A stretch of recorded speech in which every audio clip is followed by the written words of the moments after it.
Bismillahirrahmanirrahim. Assalamualaikum warahmatullahi wabarakatuh. Bagaimana kabarnya hari ini? Semoga anak-anak di rumah tetap sehat dan semangat belajar ya. Alhamdulillah hari ini jumpa lagi di pelajaran Akidah Akhlak kelas 8. Hari ini kita akan belajar tentang bab 2, mukjizat dan kejadian luar biasa.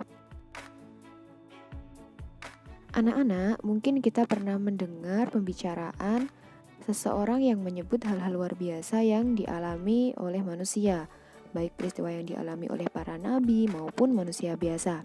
Misalnya, kejadian yang dialami Nabi Muhammad SAW saat peristiwa Isra Mi'raj, atau kejadian orang yang selamat dari bencana tsunami. Dua contoh kejadian ini memang di luar nalar manusia. Nabi Muhammad SAW dapat melakukan perjalanan dari Masjidil Haram menuju Sidratul Muntaha di langit ketujuh hanya dalam waktu 1 malam.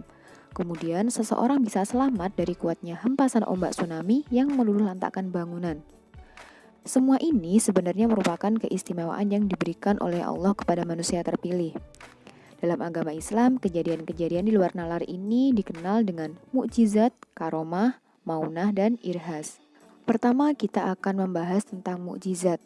Menurut bahasa, mukjizat berarti sesuatu yang melemahkan atau mengalahkan. Sedangkan menurut istilah, mukjizat berarti sesuatu yang luar biasa yang terjadi pada diri Nabi dan Rasul Allah Subhanahu wa taala dalam rangka membuktikan bahwa dirinya adalah Nabi atau Rasul Allah yang tidak dapat ditiru oleh siapapun. Mukjizat ini datangnya secara tiba-tiba. Biasanya diberikan pada waktu kondisi seorang Rasul Allah dalam keadaan sangat terjepit oleh musuh. Ayat Al-Quran yang membahas tentang mukjizat salah satunya adalah surat Asy-Syu'ara ayat 4. A'udzu billahi minasyaitonir rajim. Bismillahirrahmanirrahim. Inna sya'nu nazzil alaihim minas sama'i ayatan faddalat a'naquhum laha khadi'in. Yang artinya, jika kami menghendaki, niscaya kami turunkan kepada mereka mukjizat dari langit yang akan membuat tengkuk mereka tunduk dengan rendah hati kepadanya. Jadi anak-anak, mukjizat ini khusus diberikan kepada nabi dan rasul ya, bukan kepada manusia biasa. Menurut sifatnya, mukjizat dibagi menjadi dua, yaitu mukjizat hisyah atau kauniyah dan mukjizat maknawiyah atau akliyah. Mukjizat hisyah atau mukjizat kauniyah adalah mukjizat yang dapat dilihat, didengar, dirasakan, dan juga dipegang. Mukjizat ini ditujukan kepada orang biasa yang kurang mampu menggunakan akal pikiran secara baik. Salah satu contohnya adalah mukjizat dari Nabi Nuh alaihissalam. Beliau membuat perahu untuk menghadapi banjir yang pada waktu itu tidak pernah dilakukan orang dan mustahil dapat dilakukan oleh orang biasa. Setelah perahu selesai dibuat, ternyata banjir datang dan sumber airnya datang dari tiap-tiap rumah penduduk yang kafir. Akhirnya semua penduduk kafir tenggelam sedangkan Nabi Nuh alaihissalam dan para pengikutnya selamat. Berikutnya adalah mukjizat maknawiyah atau mukjizat akliyah. Mukjizat ini adalah mukjizat yang tidak dapat dilihat, didengar, dirasakan, dicium, dan dipegang. Mukjizat ini hanya dapat dipahami atau dimengerti oleh orang-orang yang berpikiran sehat, berbudi luhur, dan berperasaan halus. Salah satu contoh dari mukjizat maknawiyah ini adalah mukjizat yang dimiliki Nabi Muhammad SAW berupa Al-Quran. Tidak semua orang mau menerima petunjuk Al-Quran. Hanya orang yang sehat, berbudi luhur, dan berperasaan halus yang sanggup menerima Al-Quran dengan senang hati. Al-Quran sendiri memiliki keistimewaan yang luar biasa. Salah satunya adalah dalam tata bahasa atau balaghah. Tidak ada seorang pun yang mampu menyusun atau merangkai kata-kata seperti Al-Quran meskipun hanya satu ayat. Selanjutnya kita akan membahas contoh mukjizat yang dimiliki oleh beberapa nabi dan rasul. Yang pertama adalah mukjizat Nabi Ibrahim alaihissalam. Nabi Ibrahim alaihissalam diberikan mukjizat yaitu tidak hangus ketika dibakar oleh Raja Namrud. Jika orang biasa dibakar dalam kobaran api yang suhunya 170 derajat Celcius, tentunya akan hangus terbakar dalam sekejap. Namun Nabi Ibrahim alaihissalam tidak terbakar sedikit pun, bahkan api terasa dingin oleh beliau. Allah Subhanahu wa taala berfirman dalam surat Al-Anbiya ayat 69. A'udzu billahi minasyaitonir rajim. Bismillahirrahmanirrahim.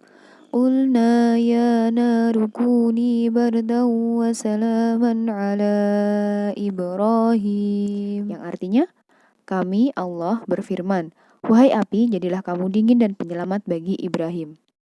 Jadi anak-anak, pada kondisi yang seperti ini yang akan dilempar ke dalam api, Nabi Ibrahim alaihissalam hanya berserah diri kepada Allah. Beliau pasrah dan hanya meminta pertolongan dari Allah Subhanahu wa taala. Kemudian Allah memberikan mukjizat kepada Nabi Ibrahim, yaitu tidak terbakar.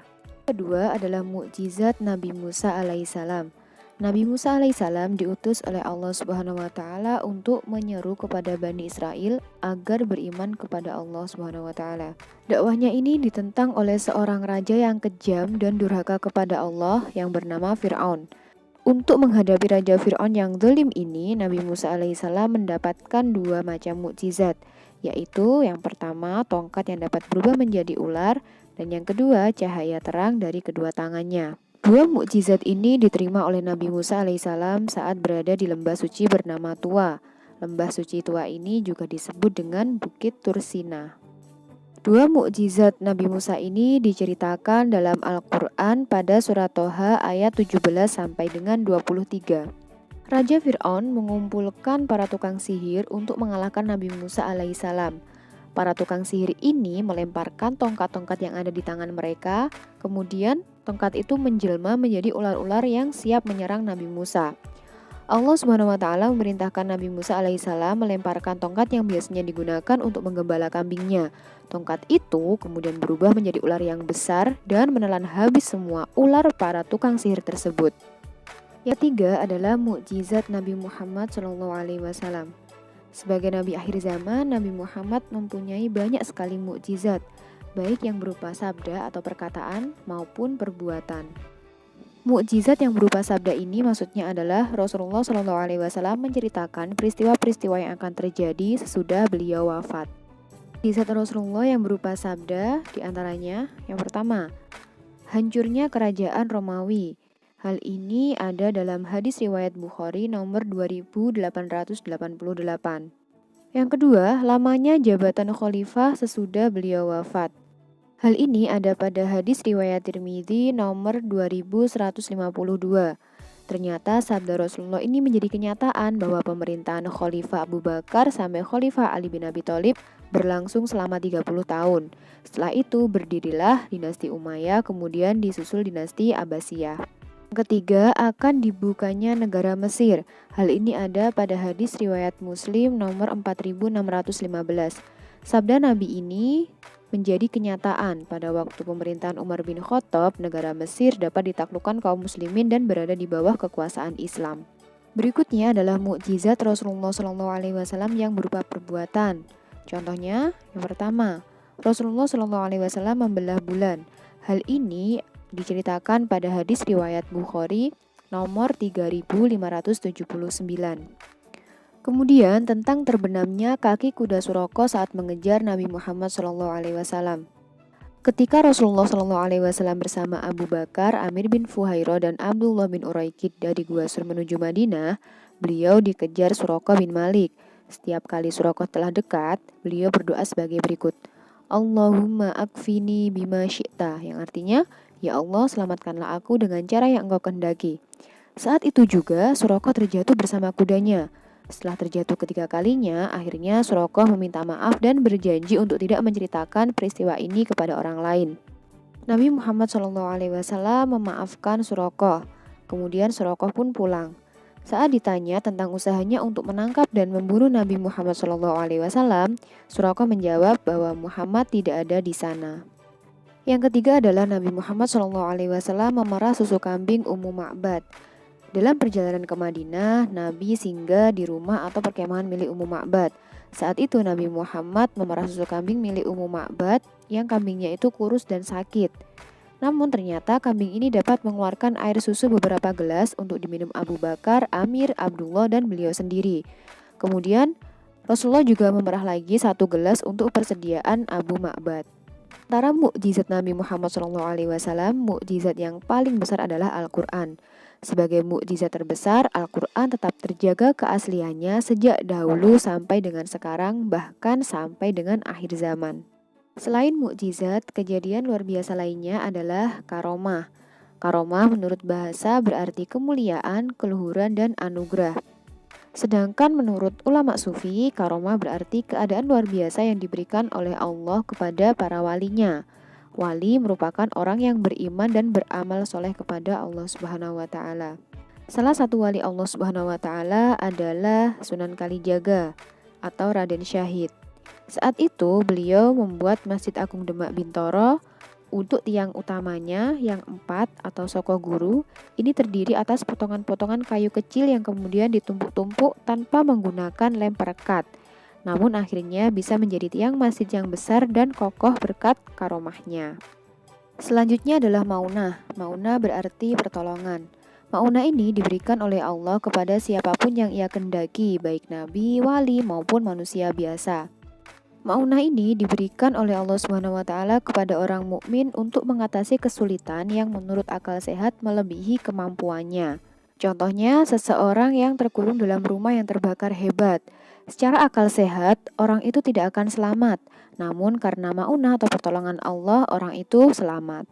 Selanjutnya adalah irhas. Irhas ialah kejadian luar biasa yang ada pada diri calon nabi atau rasul ketika masih kecil.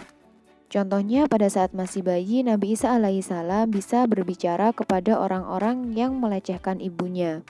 Allah Subhanahu wa Ta'ala juga menyelamatkan bayi Musa yang dibuang oleh ibunya untuk menghindari Fir'aun di sungai Nil. Kemudian ditemukanlah oleh istri Fir'aun. Nabi Muhammad SAW pada usia beliau yang 4 tahun, dadanya dibelah oleh 2 malaikat untuk dibersihkan hatinya dari dosa-dosa. Anak-anak, pada dasarnya mukjizat, karomah, maunah, dan irhas ini adalah sama, yaitu merupakan anugerah dari Allah Subhanahu wa Ta'ala yang diberikan kepada hambanya. Perbedaannya hanya terletak kepada siapa yang menerima. Mukjizat hanya diberikan kepada nabi dan rasul, karomah dianugerahkan kepada wali, maunah diberikan kepada orang yang mukmin, irhas dianugerahkan kepada calon nabi atau rasul Allah Subhanahu wa Ta'ala. Mukjizat, karomah, maunah, dan irhas mengandung hikmah. Yang pertama, hikmah dari mukjizat yaitu melemahkan dan mengalahkan alasan, usaha, dan tipu daya orang-orang yang menentang dakwah Rasul Allah. Yang kedua, bagi yang telah percaya kepada kenabian, maka mukjizat akan berfungsi untuk memperkuat iman serta menambah keyakinan akan kekuasaan Allah Subhanahu wa Ta'ala. Mukjizat juga membuktikan kebenaran Rasul yang diutus oleh Allah Subhanahu wa Ta'ala dan ajaran-ajarannya. Untuk hikmah dari karomah, maunah, dan irhas diantaranya adalah mempertebal iman kepada Allah, mendekatkan diri kepada Allah, dan tidak takut akan kesulitan, karena yakin bahwa Allah Subhanahu wa Ta'ala selalu memberikan pertolongan kepada hambanya yang beriman dan bertakwa. Nah, anak-anak, itulah kejadian-kejadian luar biasa yang diberikan oleh Allah kepada hamba-hamba pilihan. Semoga dengan mengetahui hal ini, mempelajari ini, dapat meningkatkan keimanan dan ketakwaan kita kepada Allah Subhanahu wa Ta'ala. Baik anak-anak, sekian untuk materi pembelajaran kita hari ini. Semoga apa yang kita pelajari bermanfaat. Wassalamualaikum warahmatullahi wabarakatuh.